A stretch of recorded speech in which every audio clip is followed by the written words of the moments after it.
చేసుకుపోవాలంటేనే వెళ్ళలేము. నువ్వు అంత లాంగ్ ఎట్లా వెళ్తున్నావురా అంటారు. కానీ నాకు జర్నీ చేసి అలవాటు పడిపోయినా. ఒకప్పుడు బస్సు జర్నీ చేస్తే ఒక గంట, 2 గంటలు ప్రయాణం చేస్తే హెడేక్ వచ్చేది. అలాంటిది రోజు ఇంట్లో ఉండాలనిపిస్తలేదు సార్. ఇంట్లో ఒక్క రోజు ఉన్నానుకో, ఆ రోజు నాకు అసలు పిచ్చి పిచ్చిగా అయితది. ఎందుకంటే ఇంట్లో ఉన్నంత సేపు ఇంట్లో పని కూడా కరెక్ట్ చేయం. మనం ఫోన్ పెట్టుకొని వీళ్ళకి ఫోన్ చేయాలి, వాళ్ళతోని మాట్లాడాలి, ఈళ్ళతోని మాట్లాడాలి అని అస్తమానం ఫోన్ పెట్టుకుంటాం. ఇక్కడ ఈ పని కాదు, అక్కడ ఆ పని కాదు. కాబట్టి ఇంట్లో ఉండకుండా రోజు ఫీల్డ్‌కెళ్ళినామనుకో మైండ్ ఫ్రెష్‌గా ఉంటది. ఎంత దూరం జర్నీ చేసొచ్చినా సరే, మనం హాయిగా అసలు ఒక రిలీఫ్‌గా ఉంటది.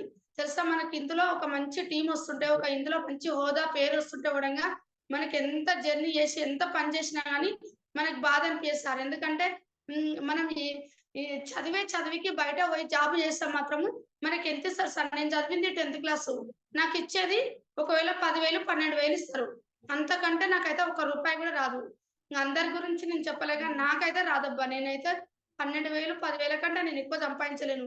ఒకవేళ నేను షాప్ పెట్టుకున్నా గాని అంతే సంపాదిస్తున్నానేమో. ఎందుకంటే అంత సంపాదిస్తున్నానో ఇంకా మీదనే పడుతున్నాను. అంతే గదా! కానీ నేనిక్కడ ఒక్క రూపాయి ఇన్వెస్ట్‌మెంట్ పెట్టకుండా నేనింత సక్సెస్ అయ్యి నేను గెలుస్తున్నాను గదా! నాకు చాలా హ్యాపీనెస్సు. ఇంకా తర్వాత నాకు ఇంకొక స్టెప్ ఏమనిపించిందంటే 60,000 ఇన్‌కమ్ వచ్చిన తర్వాత మళ్ళీ నాకు ఇంకో రెండో పాయింట్ ఏమనిపించింది అంటే చాలా మంది అది మన స్టేజ్ ఎక్కి నా అప్లై‌లో నాకు దొరకడము, నేను ఇది ఏ జన్మలో చేసుకున్న ఒక పుణ్యమో చాలా నాకు హ్మ్. ఈ అప్లైనర్ అనేది ఒక మంచి నాకు సాయం చేసి, నాకు ముందు నడిపిస్తుంది అని ఒక మంచి పేరొస్తుంది. అలాంటప్పుడు నాకేమనిపించింది అంటే, నేను ఒకటే అనుకున్నా. నాకు 2026 కంప్లీట్ అయిపోయేసరికి మినిమమ్ నా కింద 100కి పైన వాళ్ళకి ఒక 100 నంబర్స్ కన్నా వాళ్ళకి ఇన్‌కమ్ ఇప్పియాలె. అలా ఇప్పిస్తే ఒక గోల్ పెట్టుకుంటే, చాలా హ్యాపీనెస్ ఉంటది గదా! ఇంకొకటి మా పెదనాన్న వాళ్ళకి చిన్నప్పుడు ఇంకొకటి నాకు పెద్ద కోరికుంది. ఒకటి బలమైన కోరికుంది సార్ అది. అది స్వార్థం అని అనుకోండి, ఏందని అనుకోండి. ఎందుకంటే ఇంట్లో ఒక కోరిక గెలవాలంటే ఒక కోరిక గూడా ఉండాలి. కోరిక లేనిది మాత్రం ఎక్కడ పని చేయాలో, ఏం చేయాలో గూడా తెలవదు సార్. నిజం చెప్తున్నా. నాకొక బలమైన కోరికుంది. ఈరోజు నాకు ఎన్ని స్ట్రగుల్స్ వచ్చినా, ఎన్ని రిజెక్షన్‌లొచ్చినా గానీ, ఈరోజు నేను తట్టుకొని నిలబడ్డా అంటే ఒక బలమైన కోరికుంది. ఏంది అంటే మా చెల్లెళ్ళకి మా అమ్మ 2.5 ఎకరాలిచ్చింది. 5 ఎకరాలిచ్చింది.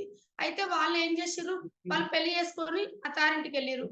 వాళ్ళు ఇవ్వాల కాకపోయినా 5 సంవత్సరాల తర్వాతనో, 10 సంవత్సరాల తర్వాతనో ఆ పొలం తప్పకుండా అమ్మిపోతారు. ఎందుకంటే వాళ్ళిక్కడ గాదు గదా! నేనమ్మను. నాకిచ్చిన పొలం మా అమ్మ 6 ఎకరాలు పేరే జేసింది. ఇంకా మిగతాది వేరే ఉంది. అది నేనమ్మను. నా కొడుకు కోసం నేనుంచుకుంటా. ఇది ఇక్కడ పర్మనెంట్ కాబట్టి నేనుంచుకుంటా. కానీ మా చెల్లెళ్ళు మాత్రము పొలం అమ్మేసిపోతారు. అమ్మేసిపోయినప్పుడు అది మా పెదనాన్న వాళ్ళు మా నాన్నని చాలా కష్టాలు పెట్టిర్రు. కాబట్టి వాళ్ళు మా పెదనాన్న వాళ్ళు కొంటారు ఆ పొలం. నాకా కొననీకే చేత గాదు. ఎందుకంటే నేను సంపాదించే సంపాదనకి నేను ఆ పొలం కొనలేను. ఆ పొలం చూస్తే ఒక్కొక్క ఎకరా 50,00,000, 60,00,000 40,00,000కి పైనే ఉంది. అలాంటప్పుడు నేను నా పొలం కొనుక్కోవడానికి నాకేం చేతనైతది చెప్పు? నా వల్ల గాదు. అది మా పెదనాన్నలు కొంటారు. మా నాన్న పొలం మా పెదనాన్నలకు పోతది. అప్పుడు పోయినప్పుడు నన్ను మస్తు ఇబ్బంది పెడతారు మా పెదనాన్న వాళ్ళింగ. ఆ పొలంలోకొచ్చిర్రంటే వాళ్ళదొక బాటకుంటది. నాది లోపలికుంటది. అది కొన్నారంటే నన్ను మస్తు ఇబ్బంది పెడతారు. కాబట్టి ఆ పొలం కొనాలి నేను. ఆ పొలం కొనాలి అంటే నాకు Recording in బయట ఎక్కడ progress. వర్క్ చేసినా, ఎంత వ్యవసాయం చేసినా 5,00,000 షెడ్డేసినాము. దాదాపు 10 ఆవులు తీసుకొచ్చినాం. మాకు ఆవులు కూడా 10 ఉన్నాయి. అవి ఎంత చేసినా నేను సంపాదించలేను. ఇక్కడ ఈ బిజినెస్‌లా ఎంత చేసుకుంటే అంత ఉంది. నేను ఎలాగన్నా 5 సంవత్సరాల్లో టేకప్ చేసి నిలబడి, నేను గెలిసి ఇండ్ల ఏమన్నా గాని, నేను కనీసం మినిమమ్ ఒక 3 ఎకరాల కన్నా నేను డబ్బు సంపాదించాలె. డబ్బు సంపాదించి నేను ప్రతి పైసా సార్ ఇప్పటికి నాకొచ్చే జీతంలో నుంచి నేను ఏ రూపాయి కూడా నేను వేస్ట్ ఖర్చు పెట్టను. వేస్ట్ ఖర్చు పెట్టకుండా నేను ఇంట్లో కూడా ఇయ్యను. కొన్ని చిన్న చిన్న ఖర్చులు పెట్టేసి, ఆ మిగతా డబ్బులన్నీ నేను చిట్టీలేస్తున్నా. ఆ చిట్టీలేసుకుంటే ఆ చిట్టీలో ఒక 5,00,000 చిట్టీలేసుకున్నామనుకో, ఆ డబ్బు అమౌంట్ తీసుకోవచ్చు. మన పొలానికి కట్టొచ్చు.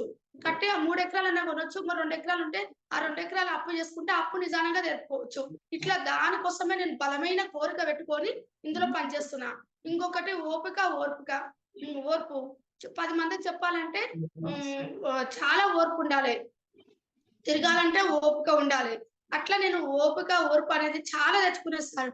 నేను ఈ స్టేజ్‌లోకి రాకముందు నేను ఇలా ఉండకపోయేది. ఒక ఇద్దరు ముగ్గురితోని మాట్లాడితేనే అసలు నాకు హెడ్‌ఏక్ వచ్చేది. నాకు చికాకొచ్చేది. మా ఇంట్లో మా బాబు అల్లరి చేస్తేనే వాడిని నువ్వు చీటి మాటికి కొట్టేదాన్ని. నాకు అంత బీపీలాగా పెరిగేది. అలాంటిది ఈ విషయంలోకొచ్చిన తర్వాత చాలా ఓర్పు, ఓపిక, సహనం చాలా చాలా అంటే ఉంది. ఎంత మార్పంటే నాలో చెప్పలేనంత మార్పొచ్చింది. ఎందుకంటే మనకు తెలియని విషయాలు బయటికెళ్ళి జర్నీ చేస్తుంటే తెలియని విషయాలు తెలుస్తుంటాయి. పెద్ద పెద్ద వాళ్ళతో పరిచయం అయితుంటది. మనకు ఎన్నో ప్రదేశాలు చూస్తుంటాము. మనకి అసలు ఎంతో హ్యాపీనెస్ అసలు చెప్పలేనంత హ్యాపీనెస్ నాలో మార్పనేది 100కు 100% మార్పొచ్చింది. దాంతో నేను చాలా మారిపోయినా. ఇంకొకటి నేను థాయిలాండ్ వెళ్ళిన. నాకు అది ఒక చాలా హ్యాపీనెస్ సార్. అదొక స్వీట్ మెమోరీస్. ఎందుకు అంటే నేను చదివిన చదువు 10థ్ క్లాసు.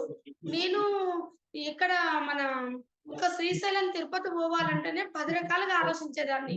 అలాంటిది నేను ఫ్లైట్ ఎక్కి థాయిలాండ్ 5 డేస్ అక్కడే ఉండి మంచిగా ఎంత ఎంజాయ్ చేసినంటే చాలా ఎంజాయ్ చేసిన. నాకు చాలా హ్యాపీనెస్ అనిపించింది. అరే! మా చెల్లెలు గూడా ఎంతో పెద్ద పెద్ద చదువులు చదువుకొని సాఫ్ట్‌వేర్ అయింది. బెంగుళూరులో ఉండి గూడా ఒక దేశం చూడలేదు. అలాంటిది ఇక్కడ సంవత్సరానికి 3 ట్రిప్పులు. అబ్బా! ఇంగ మంచిగా ఎన్ని దేశాలైనా చూడొచ్చు. ఇంట్లో ఏం కావాలో చెప్పు? మనకు డ్రీమ్స్ నెరవేరుతది. మన కల నెరవేరుతది. మన పిల్లల్ని మంచిగా చదివిపించుకోవచ్చు. మన కోరిక నెరవేరుతది. మనకు అన్నిటికన్నా ఉండయి. ఇంక మనకి ఇన్ని ఇన్ని ఉన్నప్పుడు ఇంకా ఎందుకు చెప్పు? మనం పని చేయడానికి ఎందుకు ఆలోచిస్తున్నాం చెప్పు? చాలా మంది నాకొస్తలేరు. నేను బయట తిరగలేను. నాకు ఇంట్లో సమస్యలుంటాయి. ఇంట్లో కొన్ని బాధలుంటాయి. నేను బయట ఎక్కువ జర్నీ చేయలేను అంటుర్రు.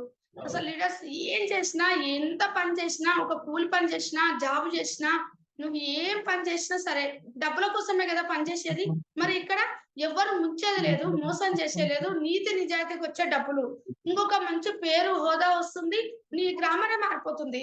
ఒక జీరో ఉండే స్థాయి నుంచి నువ్వు ఒక హీరో స్థాయి లెవెల్‌కి ఎదుగుతున్నావు. మనం ఇప్పుడు టీవీలో అడ్వర్టైజ్‌మెంట్ ఇస్తే హీరోలు వాళ్ళు ఏంది ఒక బాత్రూమ్ కడిగేదానికి కూడంగా అడ్వర్టైజ్‌మెంట్ ఇచ్చి వాళ్ళు పైసలు గెలుచుకుంటారు. మనం అంత కాదు గదా! అంత స్థితికి దిగజారుతలేం గదా! మనం 10 మందికి మంచి చేస్తున్నాం. 10 మందికి మంచి చేస్తున్నప్పుడు ఎవ్వరు కనిపిస్తే వాళ్ళకి చెప్తే ఏమైతుంది చెప్పు? నేనైతే ఇప్పుడు ఇంకా సార్ నాకు స్ట్రగుల్స్ వచ్చి నాకు టీమ్ గూడంగా ఇలాగే కొంతమంది బ్యాకప్ అయ్యిర్రు. బ్యాకప్ అయినా సరే ఎందుకంటే నేను డిసప్పాయింట్ గాలేదు. నాతో పాటు వచ్చిన కల్వకుర్తిలో లీడర్స్ స్టార్టింగ్‌లో వచ్చిన లీడర్స్ మేము అందరం చాలా మంది ఒక 10 మెంబర్స్ ఉండేవాళ్ళము. నాకన్నా ముందొచ్చిర్రు వాళ్ళు. మేమందరం రోజు జర్నీ చేసేవాళ్ళం. వాళ్ళు మెల్లమెల్లగా ఒక్కొక్కరు డ్రాప్ అయిపోయారు. ఇప్పుడు కల్వకుర్తిలో మొత్తం నేను ఒక్కదాన్నే ఉన్నా. కేదార్ సార్ వాళ్ళు కూడా కల్వకుర్తి నుంచి పోయి హైదరాబాద్ షిఫ్ట్ అయిపోయారు వాళ్ళు. ఈరోజు నేనున్నది ఒక్కదాన్నే కల్వకుర్తిల. ఇన్‌స్టైల్‌లో చేస్తున్నంటే నాతో పాటు వచ్చినోళ్ళందరూ డ్రాప్ అయిపోయారు. డ్రాప్ అయిపోయినా సరే నేను నిలబడ్డా. ఎందుకు అంటే, అరే! ఇందులో నేను ఫ్యూచర్ ఏందో చూషినా. హ్మ్. నేను నా నా ఓపెన్‌గా నా కష్టంతోని నేను ఎదిగినా.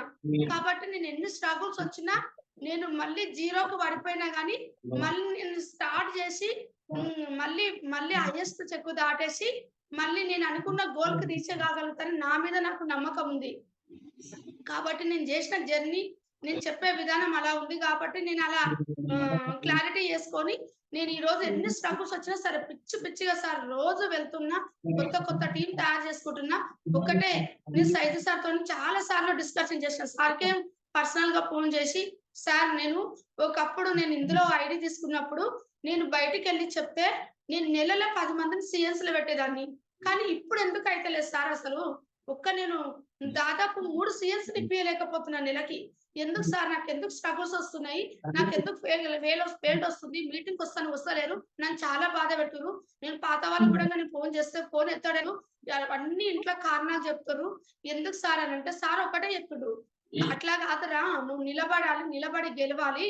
ఇంకొకటి నీ దగ్గర ఏం మైనస్ అయితుంది అంటే నువ్వు స్టార్టింగ్‌లో చేసినావు. స్టార్టింగ్‌లో ఏమని చేసినావు? ఒక హ్యాపీనెస్ తోటి చేసినావు. అప్పుడు నీకొక టెన్షన్ లేకున్నది. నేను గెలుస్తా అని చిన్న ఇన్‌కమ్ వస్తుంటే చాలా హ్యాపీనెస్ మొఖం మీద స్మైల్ పెట్టుకొని, మనసులో ఏ చికాకు లేకుండా చాలా హ్యాపీనెస్‌గా చేసినావు. కానీ ఇప్పుడేం జరుగుతుంది అంటే, నువ్వు స్ట్రగుల్స్ వచ్చినాయి గదా! మధ్యల. చాలా మంది లీడర్సు ఇంటికాడ కూర్చుంటారు. అందరితోని మాట్లాడుతున్నావు గదా! నీ మనసులో చికాకు అనేది వస్తుంది. చాలా బాధ పెట్టుకున్నావు. నువ్వు బాధ పెట్టుకొని నాకు ఫెయిల్డ్ వస్తుందని రోజు అనుకుంటున్నావు నువ్వు మనసులా. అనుకుంటూ నువ్వు నవ్వడం కూడా మానేస్తున్నావు. ఎప్పుడు మీటింగ్‌కి వస్తున్నప్పుడు నేను చాలా గమనిస్తున్నారా, నువ్వు స్టార్టింగ్ మీటింగ్‌లో ఎలా ఉన్నావో, ఇప్పుడు మీటింగ్‌లో నువ్వు అలా లేవు. చాలా చేంజ్ అయిపోయినావు. అలా అయిపోతే హెల్త్ మీద నీకు ప్రాబ్లమ్ అయితది. ఇంట్లో ప్రాబ్లమ్ అయితది. నీకు టీమ్ కూడంగా నేను చెప్తున్నా చూడు, నువ్వు ఆ పేస్ తోటి పోతే నీకు ఎవ్వరు ఐడీ తీసుకోరు. నేను చెప్తున్నా, ఒక్క ఐడీ తీసుకోరు. ఒక్క నెలకు మొత్తానికి కూడంగా నువ్వు ఒక 100 మందికి చెప్పినా ఒక సీఎల్‌సీ కూడా కాదన్నాడు సారు. సార్ అదేంటి సార్ అంటే, లేదురా మనకు ఫెయిల్డ్ అన్నా రాని, ఏమన్నా రాని. నువ్వు స్టార్టింగ్ ఇప్పుడు ఒక్కటే అనుకో. ఇప్పుడు మళ్ళీ యుద్ధం ఇప్పుడు మొదలుపెట్టినా, మళ్ళీ కొత్తగా బిజినెస్ స్టార్ట్ చేసినా. కొత్తగా బిజినెస్ స్టార్ట్ చేసినా అని మొఖం మీద నవ్వు అంటించుకొని చెయ్యి. మళ్ళా అప్పుడు ఎలా చేసినావో ఇప్పుడు కూడా సేమ్ అలాగే చెయ్యి. నీకెలా సక్సెస్ రాదో నేను చూస్తా. నువ్వు అలా చేస్తేనే ఇలా సక్సెస్ వస్తది. నేను అట్లయితేనే నీకు సపోర్ట్ చేస్తా అని సైద్ సార్ అన్నాడు. అప్పుడు అన్నంగా నేను ఒకటే ఆలోచించిన. యెస్, నిజంగా నేను మార్చుకోవాలే. ఈ ఈ కామన్ ఎందుకంటే చెక్కు పడిపోవడము కామన్. ఎందుకంటే 60,000కొచ్చి 30,000కి పడిపోయింది. 30,000కి పడిపోయినప్పుడు నేను ఒక బాధ అనేది చాలా పెట్టుకున్నా. పెట్టుకోవడం వల్ల అట్లా నేను బాధ పెట్టుకోవడం వల్ల నాకు టీమొస్తలేదు. కొత్త టీమొస్తలేదు. నేను చేసుకున్నది కూడా సరిగ్గా చేసుకోలేకపోతున్నా. ఇలాంటి ప్రాబ్లమ్స్ అన్నీ వస్తున్నాయి. కాబట్టి యెస్, నేను మారాలి. నిజంగా సార్ చెప్పిండు గదా, నేను మారాలి.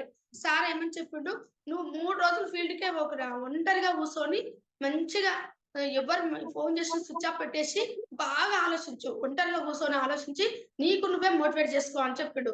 నేను రోజు సార్, ఇంకొకటి సార్, మనకి ఇందులో సక్సెస్ అయ్యేది గూడంగా ఒకటి మెడిటేషన్. ఎందుకంటే ఈ టీమ్‌లో, ఈ బిజినెస్‌లో మనం 100 మందిని టేకప్ జేయాలి. టేకప్ జేయాలంటే మనకు చికాకొస్తుంటది. అసలు హెడ్‌ఏక్‌లేస్తుంటది. హెల్త్ కరెక్ట్ ఉండదు. ఎన్నో ప్రాబ్లమ్స్ ఒస్తాయి. ఆ ప్రాబ్లమ్స్‌కన్నీ సొల్యూషన్ ఒకటే. మనము రోజు 5 గంటలకి లేసి జూమ్ వింటాం గదా, అలాగే మనం అలారం పెట్టుకొని ఒక 4 గంటలకు లేసి 4, 4:15కి లేసి ఒక ముప్పావు గంట లేదా ఒక అరగంట నీకెంత సాధ్యమైతే అంత ఒక లేసి ఫేస్ కడుక్కొని, వాష్‌రూమ్‌కి పోయి ఫేస్ కడుక్కొని, మనం నిటారుగా కూర్చొని శ్వాస మీదనే ధ్యాస పెట్టి మెడిటేషన్ చేసుకోవడం వల్ల మనకు మెంటల్ టెన్షన్‌లు పోతాయి. నిజంగా చాలా నేను ఈ మెడిటేషన్‌లో మాత్రం నిజంగా చాలా ఒక గెలుపనేది వస్తుంది. నాకు ఐడీలొస్తున్నాయి ఇప్పుడు. నాకు స్ట్రగుల్స్ కూడా వస్తాయి. ఎక్కువొస్తలేవు నాకు. ఎక్కడ పోయి చెప్పినా గాని నేను 3 రోజులు జర్నీ చేస్తే కనీసం 3 నంబర్స్ అన్న వస్తుర్రు. నాకు చాలా గెలుపనేది వస్తుంది. నాకు మెడిటేషన్ వల్ల గూడంగా చాలా ఉపయోగాలున్నాయి. ఎందుకంటే మన మైండ్ అనేది చాలా రిలాక్స్. మన మైండ్ ఎంత రిలాక్స్‌గా ఉంటే మనం ఈ బిజినెస్ అంతా ఈజీగా చేయగలుగుతాం. మన మైండ్ రిలాక్స్ లేకుండా చెత్తా చెదారం అంతా మన మైండ్‌లో నింపుకొని ఎవ్వరంటలేరు. బయటకొస్తే ఫెయిల్డొస్తుంది. నేను చేయలేకపోతున్నా. నా వల్ల అయితలేదు. నాతోనైతలేదు. ఒక 10 మందితోని మాట్లాడేసరికి వాళ్ళు నో అనేసరికి అయిపాయే. ఇంగా ఆ రోజు ఇంట్లో పని చేసుకునేసరికి ఇంక బయట ఫీల్డ్‌కి పోవడానికి కూడా టైం ఉంటలేదు. ఇది గాదు. నేను ఫోన్‌లో బస్సులో ఎక్కాలే, బస్సులో కూసోవాలే, ఫోన్ మాట్లాడాలి. చకచకా జూమ్ ఆన్ చేసుకోవాలి. మెడిటేషన్ చేయాలి. జూమ్ ఆన్ చేసుకోవాలి. నేను వంట చేసుకోవాలి. జూమ్ ఆన్ చేసుకొని వినుకుంటూనే వంట చేసేసుకోవాలి. గబగబా బయట పడాలి. బస్సులో కూర్చొని టీమ్‌ని ఫాలోఅప్ చేయాలి. ఇట్లా నేను రోజు ఒక దినచర్యలాగా ఒక నోట్‌బుక్ మీద రాసుకున్నా. నేను ఇట్లా టైంకి లేవాలని ఒక టైం. సార్ ఇంకొకటి టైం మెయింటైన్ చేయాలి మనం. లేచినప్పటి నుంచి పండుకునేంత వరకు ప్రతిదీ టైం పెట్టుకోవాలి. ఇట్లా రేపు పలానా చోటుకి పోవాలి. అని మనం ఈ రోజే రాసుకున్నామనుకో, రేపు ఎక్కడికెళ్ళాలనేది తెలుస్తది. మనం రేపు ఎక్కడికెళ్ళాలనేది డిసైడ్ చేసుకోకుంటే, మనకు తెల్లవారుతది, పనయిపోతది. ఎక్కడికెళ్ళాలో తెలవదు. ఒక పిచ్చి పిచ్చిగా అయిపోతది. కాబట్టి మనం రోజు ఒక టైమ్ మెయింటెనెన్స్ చేస్తే, మనకు ఆ టైమ్ టేబుల్ ప్రకారంగా మనకు పనయిపోతది. ఒకటేసారి నాకు హైయెస్ట్ చెక్ 67,000 వచ్చింది. నాకు ఇప్పుడిప్పుడే మళ్ళీ టీమ్ అనేది మళ్ళీ క్లియర్ అయితుంది. ఒక్కసారి పడిపోయి మళ్ళీ మనంతకు మనం ఎదిగి లేస్తామనుకో, మనం ఆ రోజు పోమింగ. ఎందుకంటే టీమ్ అనేది స్ట్రాంగ్ అయిపోతది. కాబట్టి ప్రతి ఒక్క లీడర్‌కి టీమ్ పడిపోయింది నాన్న, ప్రతి ఒక్కరికి ఇది కామనే అని చెప్పినప్పుడు, నేను ప్రతి ఒక్క లీడర్‌ని ఫోను చేసి అడిగేదాన్ని. అవునా మేడం, నీ చెక్ కూడా ఇలా పడిపోయిందా? పడిపోయిందా? నా చెక్కే పడిపోయిందా? నీ చెక్ కూడా పడిపోయిందా మేడం అని నేను ప్రతి మేడంని అడిగేదాన్ని. అవునురా పడిపోతదిరా, ఈ పడిపోవడం ఇదంతా కామనేరా. ఎందుకు అంటే సక్కగా పోయిందనుకో బాటకు నువ్వు అట్లా సక్కగా పోయినావనుకో, నువ్వు సక్కగా పోతే నువ్వు గెలవలేవు. అలా నువ్వు స్ట్రగుల్స్ వచ్చి నీకు ఫేకులొచ్చి అవన్నీ అయితుంటే ఓహో! నీకు లక్షొచ్చే ఇంకా లక్షణాలు నింపుకోలేదు. ఇంకా నేను చాలా నేర్చుకోవాలేమో, సబ్జెక్ట్ నేర్చుకోవాలేమో, మాట విధానం చేంజ్ చేసుకోవాలేమో, ఇంకా నాలో మార్చుకోవాలేమో అని నీకు చాలా వస్తాయిరా. ఇంకా స్కిల్సొస్తాయి. నీకు చెయ్యాలి ఈ బిజినెస్‌లో గెలవాలని ఉంటే ఎన్ని స్ట్రగుల్స్ వచ్చినా ఇంకా నేర్చుకుంటావు. నేర్చుకుంటూ పోతావు. ఎందుకంటే ఇక్కడ మనం టెస్టిమోనీ రోజు జూమ్ మీటింగ్‌లు పెడతాం గదా! పెడుతుర్రు గదా! రోజు సార్ వాళ్ళు. పెట్టినప్పుడు 8కి ప్రతి ఒక్క సార్‌ది పెట్టిస్తుర్రు. నీకు ప్రతి ఒక్క జూమ్ వింటే కొత్తనే అనిపిస్తది. ఎందుకంటే ప్రతి ఒక్కరిది వినాలి. ఒక్కొక్కరి దగ్గర ఒక్కొక్క లీడర్ దగ్గర ఒక్కొక్క క్విజ్ ఉంటాయి. కొన్ని సబ్జెక్టులు దొరుకుతాయి.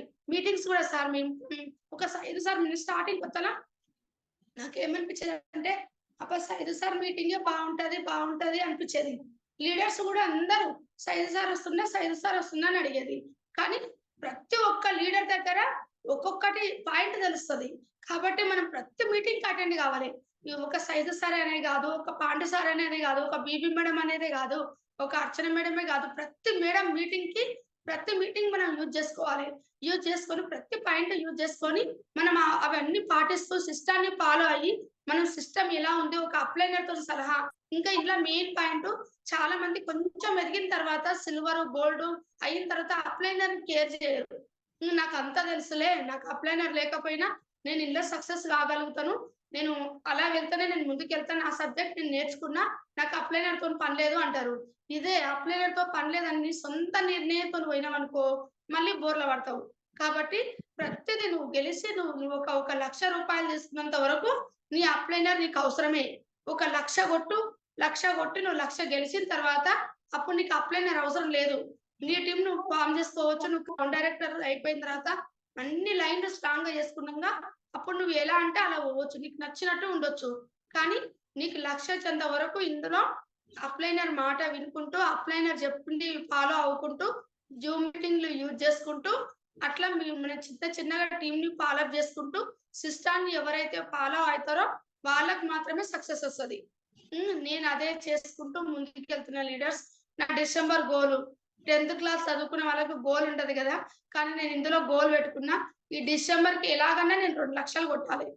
కొట్టాలని నా అండర్‌లో గూడంగా 50,000, 30,000, 40,000 ఇట్లా చాలా మందికి ఇన్‌కమ్ ఇప్పియాలి. ఇన్‌కమ్ ఇప్పియాలంటే అందరికి ఇప్పియాలని మనం అనము. ఇప్పుడు మనము ఒకరి ఒపీనియన్ మనం అనలేము.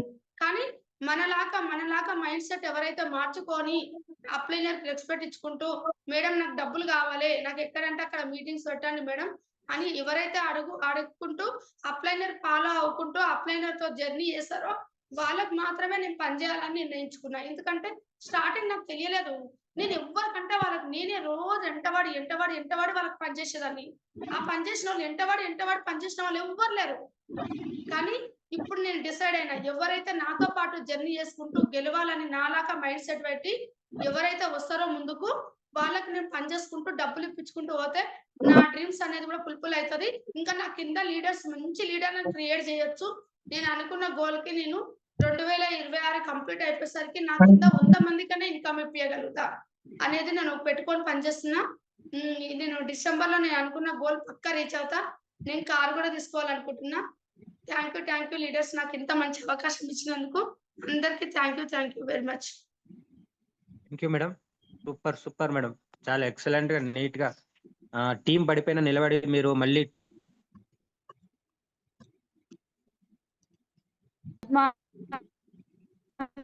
సార్ వాయిస్ వస్తలేదు సార్. మేడం మీ వాయిస్